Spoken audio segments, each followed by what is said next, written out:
Hi, sweetheart. Today we're reading still in chapter 13, The Guiltless World, but we're in section 3, The Fear of Redemption. We talked about redemption in the last video, so I want to go a little deeper into it.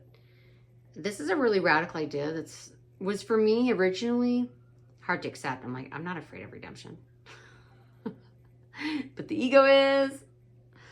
Because if we were truly to experience it, the ego would cease to be the dominant, controlling force in our life. Under the ego's dark foundation is the memory of God, and it is of this that you are really afraid. I'm going to go down a little bit further in that paragraph.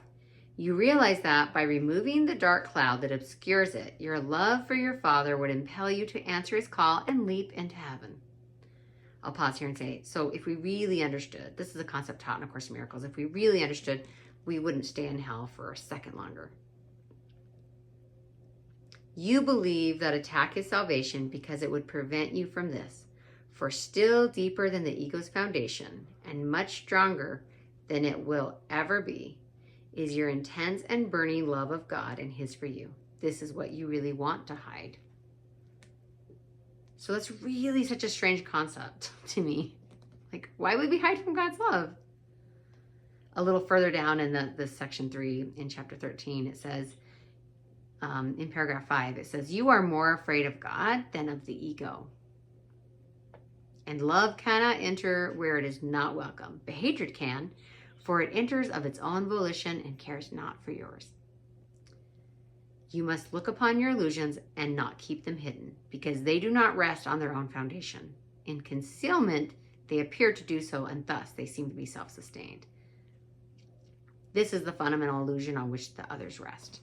So I've experienced this a little bit because when we do the work to look at what we're really afraid of, we often find that it's not what we thought. It's not what we thought it was. It's some type of self-judgment or judgment of others. I remember being really, really angry with a friend of mine because she was so rude. I couldn't believe how rude she was. So I was angry that she was rude. I was angry that she was a rude and horrible person. But I sat with it and I was like, what's beneath that anger that she's a rude and horrible person? And I kept sitting with it and looking at it and going deeper and being honest and asking myself questions until I got to the root of it. And the root of it, I wasn't angry with her at all. I was afraid that I was not lovable. That's why she had treated me that way. And that's why I was really upset. So I went to that part of me that felt like that and comforted it and loved it and said, you are lovable. I love you. And when I got to that the real root of it and worked with that and healed that, I realized I wasn't angry at my friend at all. I had no anger toward her. And it was crazy because if you objectively looked at what happened, you might agree like that was kind of rude, but it wasn't even about that. It was about the lie that I believed because I assigned meaning to what she had done. Instead of just accepting, you know what, people have bad days, people make bad decisions. I've had bad days, I've made bad decisions, it's okay. And instead of doing that, I took it personal and I created a grievance. I created a little story, a sad story that I'm not lovable. And I think that's what we do as children, and we continue to have these child parts as adults where if someone treats us poorly, we think we must have deserved it on some level. But that's such a sad, hurtful feeling that we mask it with anger. And I believe, in my experience, the reason why A Course in Miracles really encourages us to uncover, to look upon our illusions and not keep them hidden. It's literally, it says it right here, because they do not rest on their own foundation. In concealment, they appear to do so, and thus they seem to be self-sustained. In concealment. So while I was sitting there judging my friend and being angry at her, what I was really concealing was my feelings of shame and inadequacy. So I encourage you today, whoever you're mad at, whoever you're upset with, go deeper, go to the root, uncover it, be afraid. Don't be afraid to look at it. The ego is very afraid to look at it because it knows that if you look at it, you'll see that it's not real and it doesn't have a foundation. And thank goodness, what a relief. None of the lies that you believe about yourself are built on a real foundation. And if you go and look at it really close, it can be hard because it can feel like the shame, the guilt, the fear, the unworthiness, if we get closer to that, it feels like a fire. It's like, oh, it's going to burn me. I need to stay away from that. But if you walk into that metaphorical flame and look at it closely, you'll see that it was all smoke. It wasn't real. There's no fire.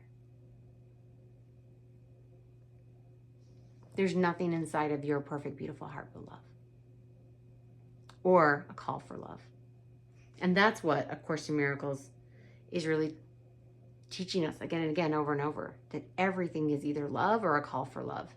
And there's no need to shame it or guilt it or judge it, but look at it really closely until you see it. We don't get to do this work for other people, but we get to do it in our own lives.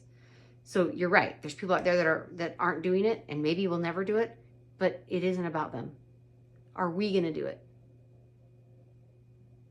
Can we redeem our own lives and not be afraid to look at the truth? Because when we look at the truth, we will either find love or a call for love, and we will answer that call for love and return to love. And it requires being still and being honest with ourselves until we get to the root. Thank you so much for being here. I love you. I appreciate the work you're doing. The work you're doing is healing generations. Generations that brought you here and generations to come. It's important work. Thank you. And this isn't just going to change your life. It certainly is going to change your life as you apply these principles, but it's going to change the lives of the people around you for the better. And they're going to have a beautiful, wonderful example, unlike any they've ever had before. Thank you. Thank you.